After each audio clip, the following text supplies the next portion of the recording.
Bom dia a todos. Não vou ficar aí na frente, porque a beiradinha está pequena e eu sou meio estabalhoada podia dar um show por aí, né?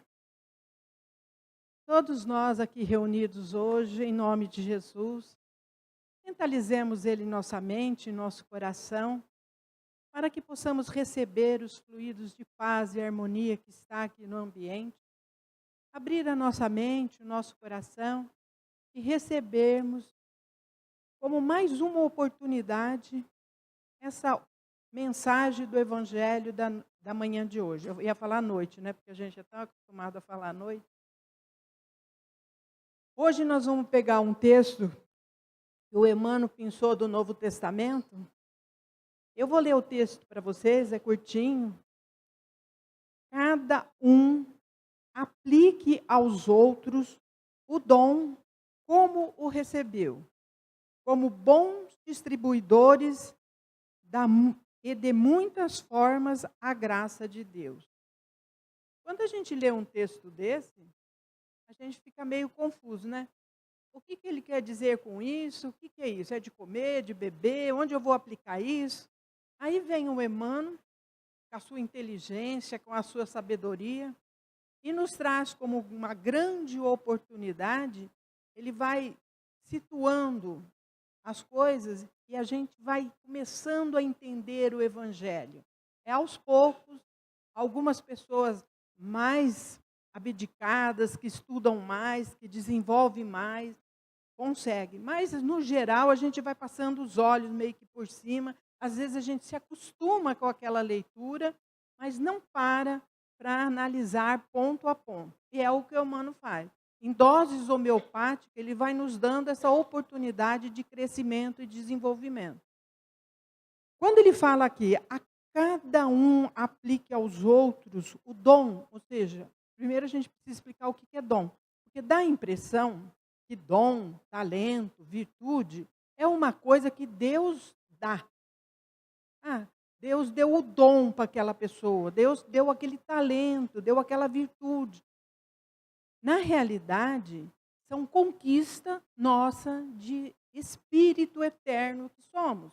De reencarnação a reencarnação, umas mais aproveitadas, outras nem tanto, nós vamos incorporando experiências, amadurecimento e desenvolvendo esse dom, esse talento, essa virtude. Lentamente vamos desenvolvendo. Por que a gente fala que vem de Deus? Porque pela misericórdia divina,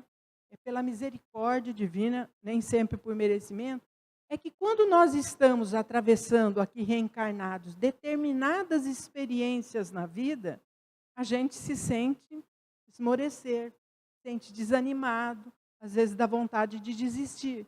E aí é que vem a misericórdia divina, através dos amigos espirituais, nos intui, nos dá força, nos dá as mensagens como essa que foi lida e tantas outras em livro, nos levantam, a gente melhora o ânimo e dá prosseguimento e consegue aprender com aquela lição.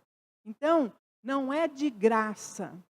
Tem a misericórdia divina que nos levanta, que nos ajuda, mas o esforço tem que ser nosso. Não tem outro caminho. É nosso o esforço. Por isso, quando ele fala aqui do dom, como recebeu, como bons distribuidores e de muitas formas.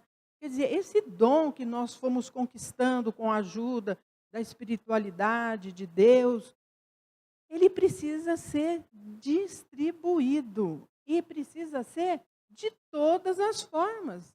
Às vezes a gente fica esperando uma grande ocasião para desenvolver uma transformação, uma mudança. Isso é feito a cada instante do nosso dia. É ali, no pensamento, no sentimento, quando estamos com alguém, quando estamos sozinhos. E a vigilância maior nossa, sabe onde é? É dentro de casa. Porque lá nós temos intimidade. Na rua, na casa espírita, no público, nós somos uns anjos. Damos beijinho em todo mundo, somos simpáticos, gentis. O problema é dentro de casa. Às vezes até fala assim, eu não falo nada, não faço nada. Mas a nossa indiferença, Às vezes uma pessoa do lar pergunta: olha, sabe aquele dia que eu te contei? Para mim, não falou nada, não estou nem sabendo disso. Quer dizer, não ouve. A gente vê e não enxerga, ouve, mas não escuta. Então, comecemos é ali. Se a gente aprender a se amar e a conviver dentro do lar, aí a gente está pronto para seguir para fora. Porque é lá que nós vamos desenvolver esses sentimentos, purificar isso em nós. Mas não deixa de ter lições na rua também. Porque a gente aprende por experiência, por observação. E às vezes observando, nós que já estamos às vezes com o espírito mais amadurecido, enxergamos naquela observação uma coisa que a gente não quer fazer e começa a se vigiar. Então, tudo é motivo de aprendizado, de transformação. E o Emmanuel, falando sobre esse texto, ele fala o seguinte: a vida é uma máquina divina da qual todos os seres são peças imprescindíveis. Quantas vezes nós não observamos determinadas criaturas e falamos assim: não sei o que essa criatura veio fazer aqui, não serve para nada. Olha aqui. Olha aqui, tem, todo mundo tem. Até mesmo para inspirar em nós alguns sentimentos que nos despertem para outro. Porque às vezes nós nos colocamos, porque a gente é perfeito, é lógico, ninguém tem defeito. A gente tem muita justificativa, no outro não. Mas em mim, eu fiz isso por causa do fulano, eu fiz isso por causa disso. Quer dizer, a gente tem um monte de desculpa. E às vezes a gente se coloca num pedestal que a gente acha que é perfeito.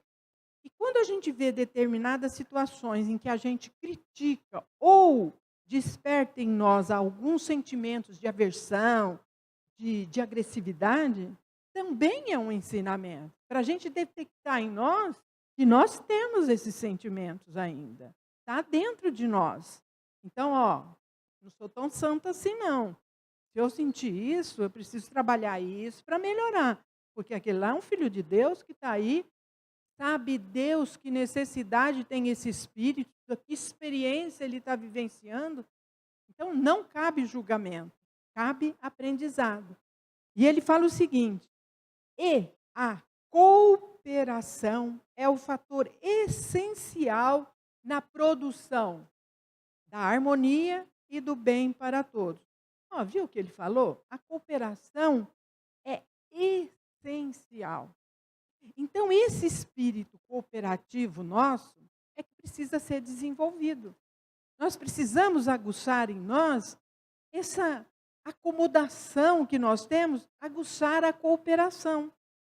Presta atenção, cada um da sua forma, do seu jeito, como somos solicitados, às vezes, na rua, em casa, em qualquer lugar, a manifestar a nossa cooperação. Quando chega um companheiro de jornada, seja no trabalho, seja em casa, fala: olha, sabe, eu precisava que você, pronto. A gente já desliga e já começa a pensar numa desculpa que vai dar para não fazer. A gente nem termina de ouvir.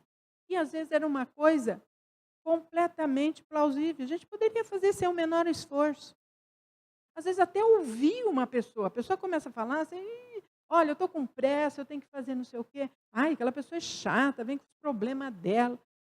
Olha, cooperação, cooperar. Nós somos cooperadores de Deus. Lá na Gênesis está: Deus ajuda as criaturas através das criaturas. Então, nós somos convocados naquele instante. Olha, às vezes, o trabalho que a espiritualidade teve para chegar aquela pessoa até nós, para que pudéssemos ouvi-la e depois, às vezes, até com o desabafo, ela mesmo já se equilibraria, ou até mesmo dar uma palavra: olha, tenha calma, tenha paciência, você já pensou nisso, naquilo? É isso. A doação do ouvido é a coisa mais difícil que tem. Por isso é que as casas espíritas têm aquele trabalho chamado atendimento fraterno. Eu faço esse trabalho há quase 30 anos. As pessoas chegam, desabafam e falam assim: eu vim aqui falar porque se eu falar isso na minha família, E a gente é assim, a gente é exigente. Quando alguém da família chega e fala assim, olha, sabe, eu estou assim, mas também, do jeito que você é, do jeito que você fez, sempre daquela vez, você vai remoendo. Não dá a oportunidade da pessoa nem terminar. Quando a gente não vai com a receita pronta, você tem que fazer isso, você tem que fazer aquilo. Não leve em conta sentimento, evolução das pessoas. Olha, o evangelho é fácil de ser vivido, mas tem que ser prestado atenção, porque é na simplicidade que nós cometemos os graves erros com os nossos irmãos e conosco mesmo. Além de violentar os outros, violentamos a nós mesmos. Vamos nos tornando inflexíveis. Por isso ele fala da cooperação. Nada existe sem significação. Tudo tem um motivo de ser. Tudo. Onde que a gente vai desenvolver a compaixão se todo mundo foi equilibrado, bonzinho? Então, cada um tem a sua função. E ninguém é inútil. Esse negócio de se fazer de coitadinho na hora da situação difícil, falar que Deus esqueceu, que a gente não sabe o que está fazendo nesse mundo, que a gente só sofre. Olha aqui, ninguém é inútil. Todos os instantes temos lições para ensinar e para aprender.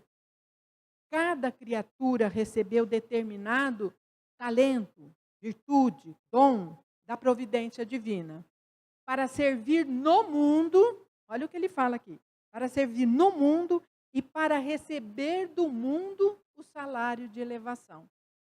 Quer dizer, a gente vai incorporando aqueles conhecimentos, aquelas experiências, aí a gente vai no plano espiritual, lá a nossa consciência está mais liberta de muitas coisas que aqui, pelo corpo e pela necessidade, nos impede. Aí a gente fala, nossa, eu quero refazer esse caminho, eu preciso refazer esse caminho. E aí a gente vem, reencarna aqui. Se a gente consegue desenvolver esse projeto de evolução em nós, através dos nossos irmãos aqui na Terra, é esse o nosso salário.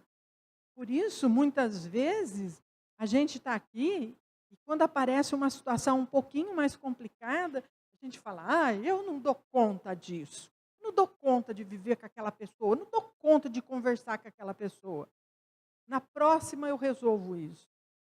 Como se próxima fosse uma coisa que a gente estala o dedo e falar, quero ir, quero voltar. Gente, já que a gente está aqui, vamos aproveitar, né?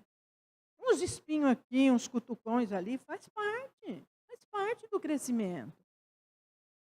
Velho ou moço, com saúde do corpo ou sem ela, recorda que é necessário movimentar o dom que recebeste do Senhor. O que adianta nós termos a virtude e, como fala aqui no texto, não aplicar, não distribuir? O que adianta aquilo lá para nós? Não tem a parábola dos talentos? O Senhor deu 5 talentos para um, 2 para o outro e 1 para o outro. O que ganhou 5 e 2, multiplicaram os talentos. O que ganhou 1, guardou na terra. Quando chegou diante do Senhor, ofereceu 1. Ele falou, poxa, mas nem para colocar nas mãos dos banqueiros para que me rendesse juro? O que é esse que coloca o talento na terra? O egoísmo nosso. Lembra que eu falei agora que às vezes as pessoas vão nos buscar a cooperação e a gente nem ouve? Quando a gente faz isso, o que a gente está fazendo? Enfiando o talento na terra. Não estamos multiplicando, não estamos desenvolvendo, não estamos distribuindo. Estamos enfiando na terra, no nosso egoísmo, no eu, no eu, no eu. Então a gente precisa fazer sempre uma autoanálise que todos os instantes da nossa vida é pequenas situações que vão nos fazendo fazer escolhas que nós não aproveitamos. A gente fala assim, precisamos nos transformar, precisamos mudar, a reforma íntima. E a gente fica sonhando que a transformação é assim, uma grande coisa de um dia para outro. Não. A grande transformação é feita de pequenas coisas, constante, perseverante, E somando todas essas pequenas coisas, quando a gente chega lá, a gente enxerga uma grande transformação. Mas foi aos pouquinhos. Então, é nos pouquinhos, é nos detalhes que nós vamos cometendo os enganos, que nós vamos deixando passar, como se aquilo não tivesse importância. Minha vida é chata, não acontece nada, porque não temos olhos de ver e ouvidos de ouvir. Porque em qualquer direção que a gente vire, a gente vai ter um chamamento para isso. Em casa, na rua, até mesmo quando estamos sozinhos. O que fazemos com os nossos pensamentos, com os nossos sentimentos, às vezes é uma pessoa quieta, a gente fala, aquela pessoa é calma, tranquila. Mas você sabe o que está por dentro dela? Os pensamentos que ela agasalha? Às vezes está um vulcão dentro dela. Ela está morrendo de raiva de não sei quem, mas está lá na dela. Então não é a aparência, é o que nós somos, não o que aparentamos ser. Aquilo que o Cristo falou, né? Túmulos caiados por fora e cheio de podridão por dentro. A nossa análise. Ninguém pode ser tão pobre que nada possa dar de si mesmo. Às vezes a gente acha que para dar alguma coisa a gente precisa ter uma condição financeira melhor. Não posso dar nada. Quem não pode dar um sorriso? Quem não pode dar simpatia? Quem não pode dar cooperação? Até vivendo um fato esses dias, a minha irmã mora num apartamento, num prédio onde tem muitos idosos. E uma das idosas saiu para comer e caiu na rua. Sabe quem veio socorrê-la? E estava cheio de pessoas passando. Um morador de rua. Levantou de onde estava sentado e veio auxiliar a levantar. Então, não é questão de dinheiro. É questão de boa vontade, de querer cooperar com o ser humano. A vida está nos mostrando as lições aí. No próprio Evangelho segundo o Espiritismo, tem uma lição lá que fala os infortúnios ocultos. Conta a história de uma senhora abastada que, sozinha, no silêncio, acompanhada da filha adolescente, ela levava uma carruagem cheia de mantimentos, de remédios e oferecia às pessoas necessitadas na periferia. E que a filha dela um dia se manifestou com o desejo de fazer o mesmo. E ela explicou para a filha: olha, se eu te der as coisas que eu trago, você simplesmente vai entregar, mas não serão coisas suas. Mas se você começar a me ajudar a cuidar dos doentes, a dar remédio, a fazer um curativo, a cuidar de uma criança, aprender a costurar e fazer roupinha para os necessitados, aí sim você vai estar dando algo de si. É isso que esse é o tesouro nosso.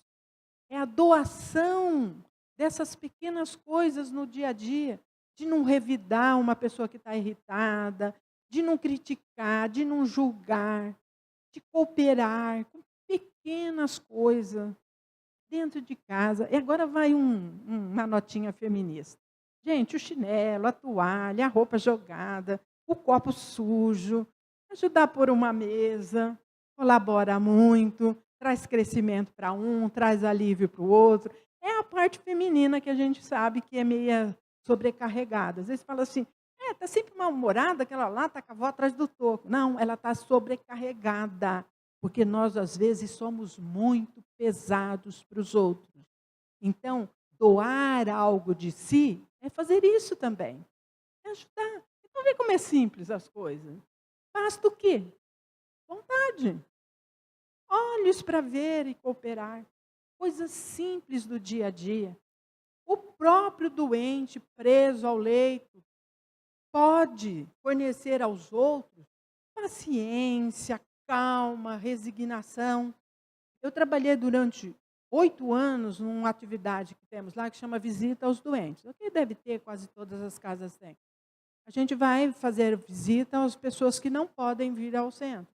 Leva um livro, lê uma lição, faz uma prece, bate um papinho, dá o passe e vamos embora. A gente encontrava cada caso tão doloridos e a pessoa, um astral, com uma fé, com uma confiança, que a gente ficava em dúvida se a gente tinha ido dar o passe ou receber o passe. Tamanha era a fé daquela pessoa. Então, todos nós somos engrenagens importantes nessa roda da vida. E todos nós temos a oportunidade de multiplicar os nossos dons, estejamos onde estivermos.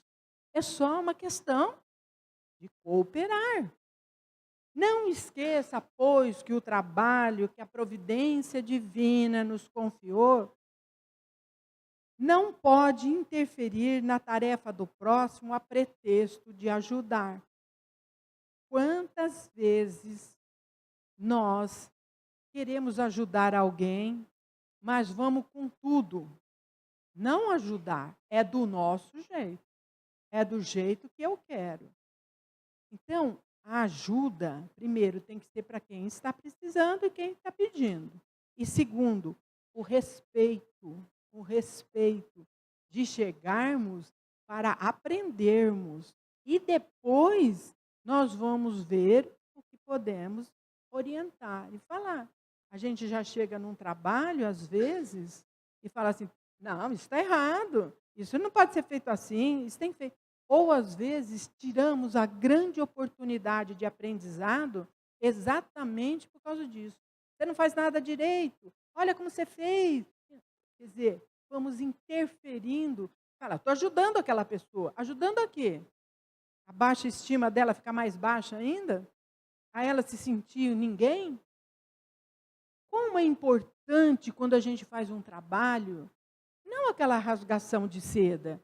Aí chega alguém e fala assim, olha, aquele trabalho que você fez foi tão importante, você viu? O que vem isso? Um estímulo para a gente, uma vontade de fazer mais.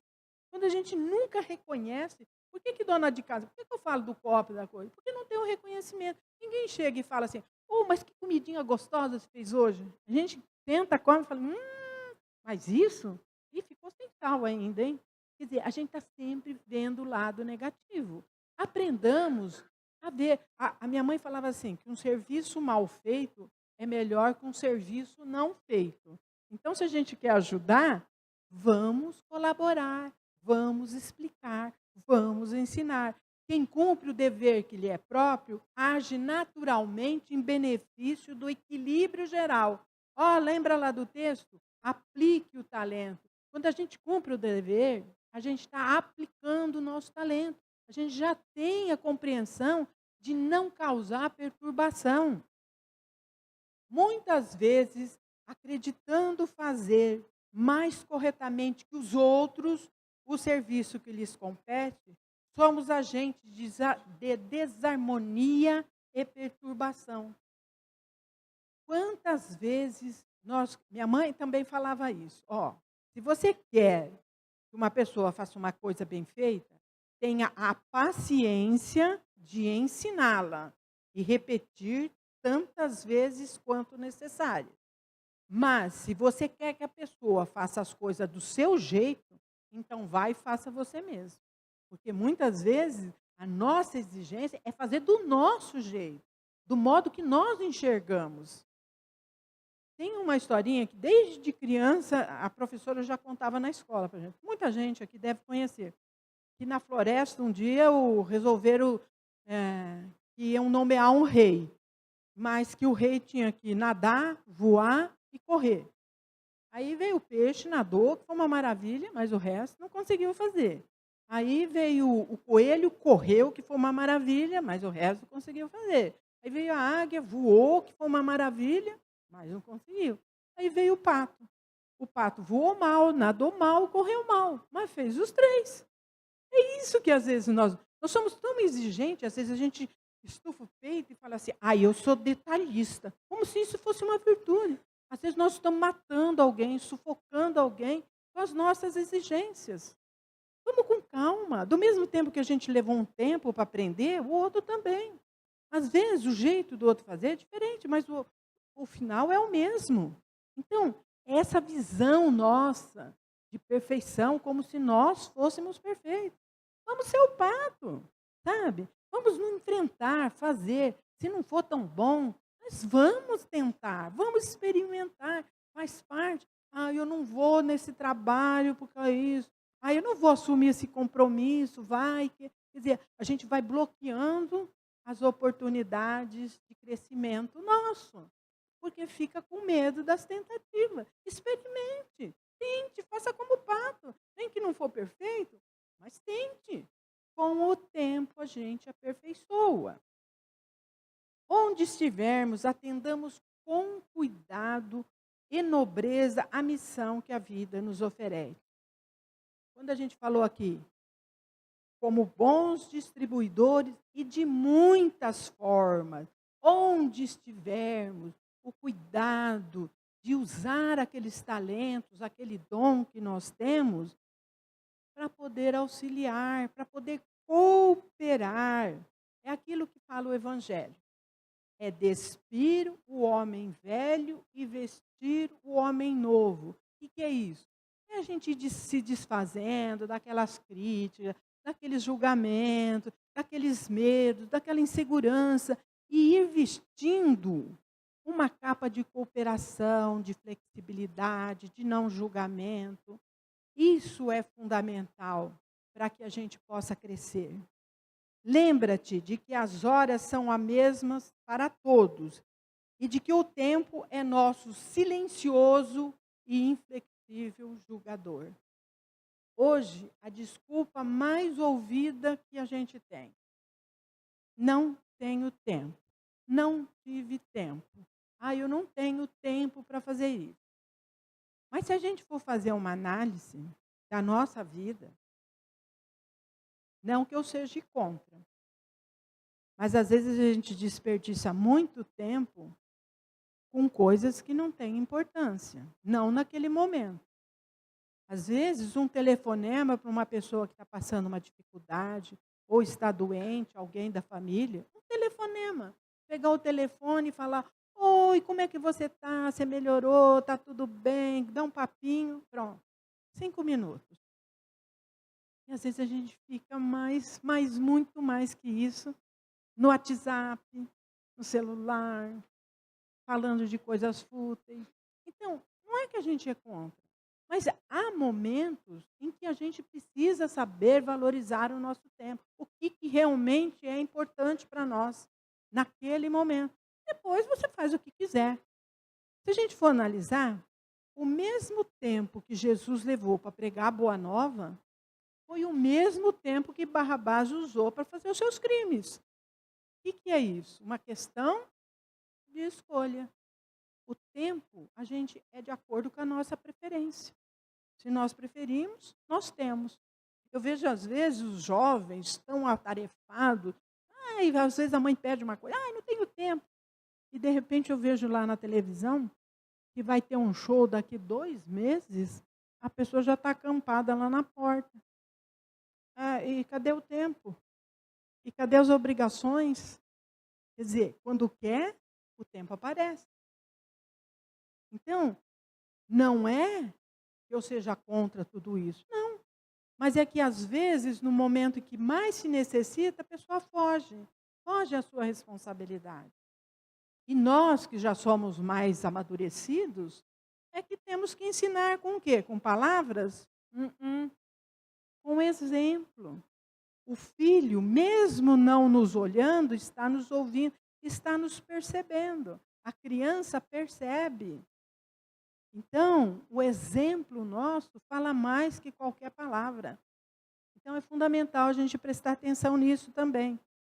Ontem, hoje e amanhã são 3 fases de um caminho único. De um caminho único.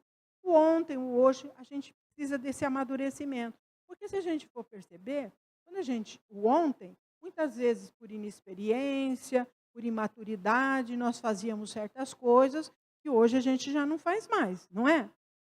Porque, na realidade, quando a gente fala em conquista de talento, de dom, de dote, a gente percebe o seguinte, que no estágio evolutivo que nós estamos, cada um mais ou menos, mas a gente é assim, a gente tem paciência? Às vezes não. A gente é fraterno? Às vezes não. A gente é bondoso? Às vezes somos até cruéis. Então, o que, que a gente vai percebendo? Que a gente ainda está oscilando. A gente está em busca, mas concreto mesmo, é meio difícil de falar.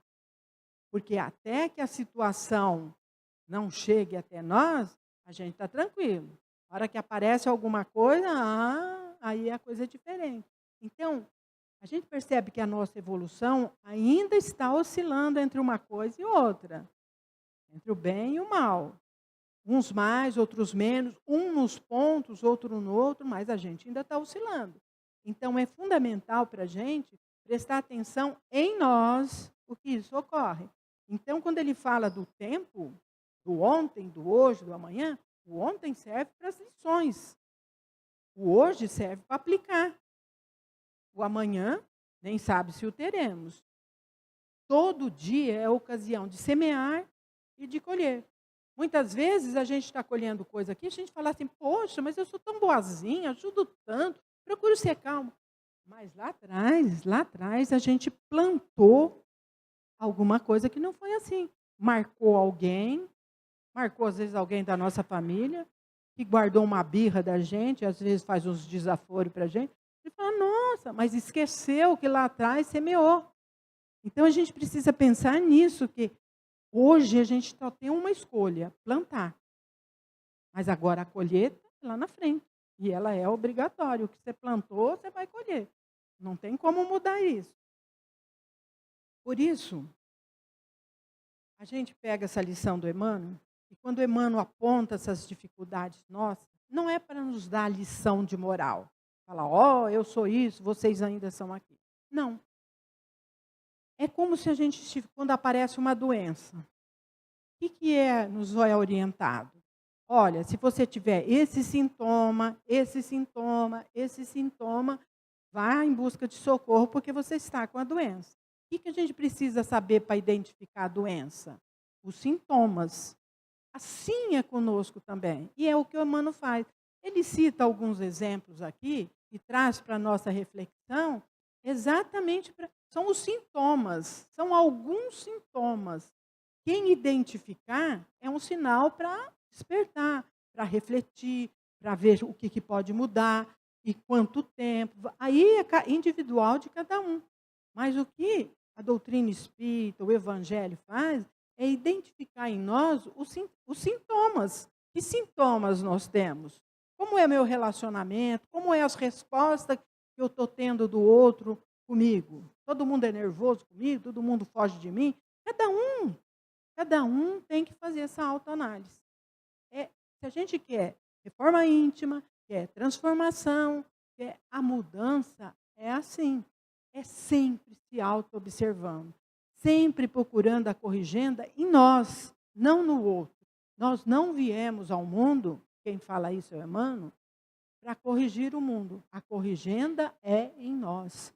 Por isso, se cada um de nós aplicar os talentos como recebeu, como bons distribuidores de muitas formas a graça de Deus. Não parecia confuso o texto no começo? Não fazia muito sentido. Agora faz. Então, é isso que o Emmanuel faz. Torna fácil, entendível, uma coisa que está lá no Evangelho há muito tempo. Então, vamos aproveitar a reflexão, cada um da sua forma e do seu jeito, para nos transformarmos lenta, como se conhece o verdadeiro espírita? Pela sua transformação lenta, mas constante. Perseverarmos conosco mesmo.